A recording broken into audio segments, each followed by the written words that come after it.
How to enable others to post on your timeline on Facebook app.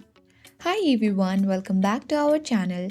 This is Rose and I will guide to enable others to post on your timeline on Facebook app. Watch the video till the end and without further ado, let's begin. Launch Facebook application and make sure that you log into your account.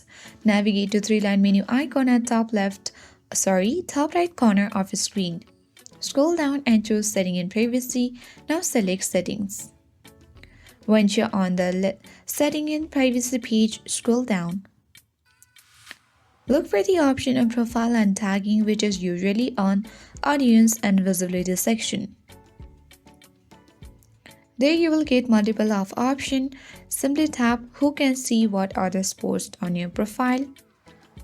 Tap to open it and from this section, tap on Everyone. And with this, you will enable others to post on your timeline on Facebook app, and also they will be able to see what other post on your profile. Tap on see button at bottom of your screen. And also make sure that you turn on the button for let anyone tag you. So that's how you enable others to post on your timeline on Facebook app. I hope this guide was helpful. If it was, then do like, share, comment, and don't forget to subscribe. Thank you for watching, and I'll see you in the next video.